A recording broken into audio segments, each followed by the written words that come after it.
We continue with forgiveness this week. You get forgiveness. You get forgiveness. You get forgiveness. Tucker forgets how to potty properly in the snow.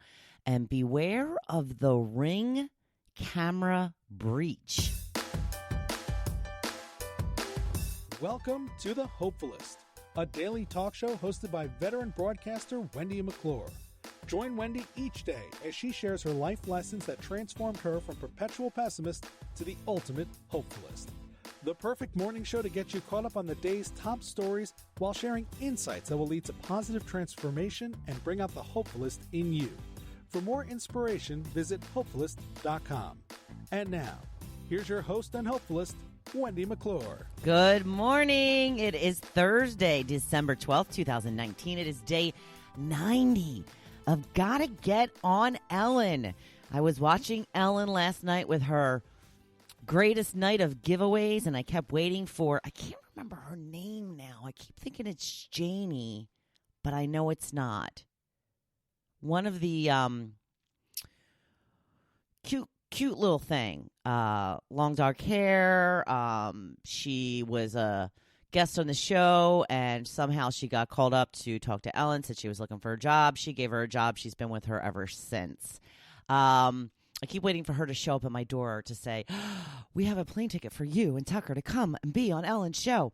I was crossing my fingers. I was saying a prayer. Yeah, it didn't happen. She is going to have her show on again tonight, I believe. These stories, my goodness, it really does give you a sense of goodwill, and it just makes you so happy for these people. And it's just something nice this time of year. I mean, she's doing incredible things. She's buying people's houses. She's paying off their mortgages. I mean, craziness. All I want is to be on her show. If you want to pay off my mortgage, okay. But I'm not asking for that. I just want to come on your show. Me and Tucker just want to sit on that couch. Tucker wants to be cute and adorable. Of course, she may freeze up on Ellen. Who knows? She was hitting my badass button like a maniac the other day, loving it. And then the minute I turned the camera on, she just stared at it, wouldn't hit it. So then when Joe, my husband, got home last night, I told him, yeah, she froze up on camera. She wouldn't hit the badass button when I was trying to show everybody what it did. And so I pull out the badass button, and right away, boop, starts hitting it. She loves it for some reason. And she licks it, which we don't need. We don't need her to be licking it. But I think that she'll show up for Ellen. I think that she'll give Ellen lots of kisses. She may kiss her in the mouth. She's good at that. She gets almost everybody. So speaking of Tucker, we did have snow yesterday, which led to my topic of whether you would like a white Christmas or keep it green. We will get to that in a little bit. But as we saw, I don't know, maybe a half inch of snow, it was enough to cover everything. It was very pretty. So Tucker needed to go potty. And, she learned early on that when there's snow, you pee on the snow because you have no choice. You have to pee on the snow. For some reason, it gets stuck in her head that she can pee on any snow anywhere as soon as she sees it, because she goes wandering out the door yesterday and immediately squats right on the deck and goes potty. And I'm like, what? She has to go down the steps every single time she potties. What is it about the snow that makes her think she doesn't have to go down the steps? Now, like I said, the snow quickly disappeared. It turned into rain, so luckily that has all been washed away. But it's so crazy to me. We do go through this every year, and I always forget until the first time, and then I'm like, wait, okay. And then the second time she went out, there was still a little bit of snow, and I saw her kind of looking around. I'm like, no, you go down the steps, go. And she did, but she looked a little miffed about it. She's like, there's snow right here. Why do I have to go all the way down the steps? I don't know. Does anybody else have this issue with their adorable pup who's not so adorable when they're doing things like this? I don't know. It seems kind of crazy to me, but it is what it is. She's 13 now. She has been doing this every snow-covered day for at least the last 12 or 11 years. So I guess we just got to deal with it. Some interesting news. Are you a fan of Hershey Kisses? You know, Hershey Kisses are kind of like the perfect candy. They're small, just gives you a little taste of chocolate. It's, minimal sugar, not minimal sugar, but, for the size of it. It's not like a full candy bar or anything. I don't eat Hershey Kisses that often, but they really kind of are like the perfect little bite. Just a little bite. Well, speaking of little bites, they are coming out with a cereal in January. They are going to be in the shape of Kisses, which I fear is going to be hard on the mouth. You know how, like, Captain Crunch is very hard on the mouth? Yeah, I have, like, ripped up roof of my mouth whenever I eat Captain Crunch. But, it's worth it. It's worth it. Captain Crunch is delicious. So these are going to come in the shape of Hershey Kisses, and it's going to turn the milk chocolate immediately, they say. So there you go. If it's something that you're interested in, it's going to be hitting store shelves in January. I don't know. I'm not into the sugary cereals much anymore. I do like to, every once in a while, grab myself a box of Lucky Charms because I love those marshmallows. Something about those marshmallows. And I also enjoy a bowl of Fruity Pebbles occasionally as well. So moving right along to some a little more disturbing news.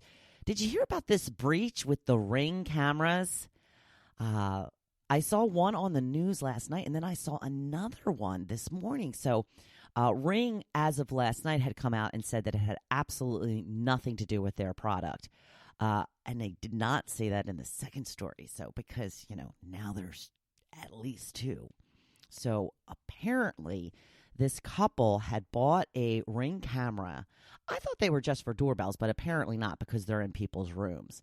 I don't have one, clearly.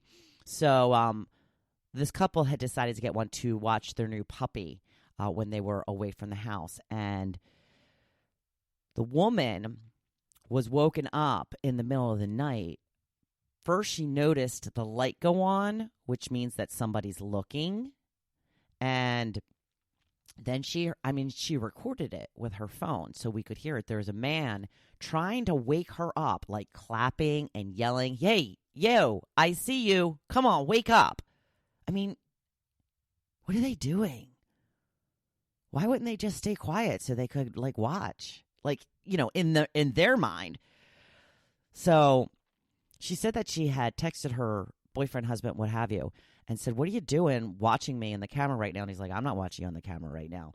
And that's when she realized it wasn't him. So obviously that freaks you out quite a bit. Now there's another story, and this also on video you can see there is an 8-year-old girl, and you can just see she's petrified, standing like up against her dresser. And you can hear a man on there talking to her, "Hey there, little girl, I'm Santa Claus." And she's standing there like just frozen for a couple of seconds. And then you hear her scream out for her mom.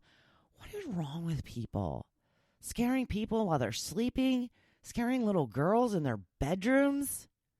I don't know what this world is coming to. But, it's another situation where we love our technology, but it's not always the best thing. Like, I don't know, maybe somebody's going to start talking to me now through my computer. I don't know, it gives me the heebie-jeebies. I don't like it. Make it stop. Make it stop. So I wanted to talk about snow for the topic today because we had snow at the Jersey Shore yesterday. I know a lot of people got snow yesterday. So do you prefer a white Christmas or do you want to keep it green? A little surprised. I had every single person say that they preferred a white Christmas. So that's nice, which is, funny because we almost never get a white Christmas. It's almost impossible. It just doesn't happen. It doesn't line up for some reason. Jim says that I want to have a white Christmas, so I have an excuse to not go out if I don't want to. Megan says, white Christmas. Marcy says, white snow for Christmas, then it can all melt. I agree. Just a little coating and then bye-bye. Ann says snow. It doesn't feel like Christmas unless it's white outside. Linda says an inch, no more. Shar put a gif of a polar bear sliding through the snow. So I'm assuming she wants a white Christmas. Carla says, I live in the South. Snow is less real than Santa. Oh, that's not nice. And Joseph wrote, just a little dusting. Yeah, just a little bit. It's nice. Something that's not going to ruin your travel plans. You don't want 6 inches because people usually do have some visiting to get in on Christmas Day. If you don't have to go anywhere, then it's perfect. But a lot of people, have to do that. So there you go. People of the Hopefulist enjoy a white Christmas. I'm going to move on to my blog post today. And of course, we are continuing with our forgiveness this week. Today, I'm talking about forgiving your parents. I put up a picture of my family from way back in the day. It's the 70s, people. So I don't want to hear it about the wallpaper. I am about 2 or 3 maybe in the picture, so I had nothing to do with the choice of wallpaper.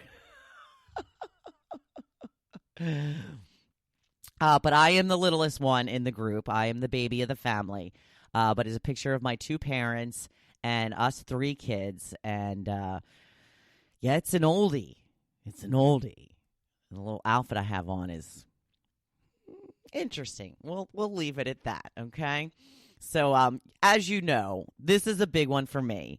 I've had many issues with the relationship that I had with my mother. I'm not blameless in how our relationship turned out, but I feel like my mother gave up on me and having a relationship with me for the last few years of her life. And the fact that she decided to leave me out of her will feels like she was sending the message that I wasn't a good enough daughter. And, it more than feels like. I'm positive that's the message she was trying to send.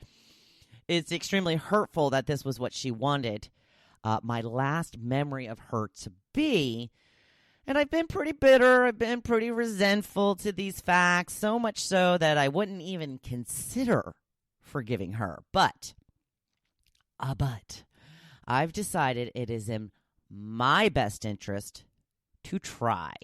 I'm not saying I have, but the attempt, just attempting it, is progress for me. So we all like to think our parents do their best and have well-meaning intentions for us. And a lot of times that is the case, and that is wonderful. And if that is the case for you, be grateful, because it's not like that for everyone. Even the best intentioned, though, and well-meaning parents in the world will sometimes make mistakes, and that's when you have to be a little understanding. Everyone has moments when a temper gets the best of them or they're just having a bad day. These are things that should be easy to forgive. But sometimes there are people who don't have the best interest of their children in mind as they live their life, and that can be extremely damaging to you. We don't get to choose our parents. We have no control over when, where, or to whom we are born. As it goes with everything you can't control, what you can control is your reaction. You can choose to keep your parents in your life despite the fact that it may be toxic for you, or you can decide the best course of action is to cut ties and move on. Both decisions are extremely difficult.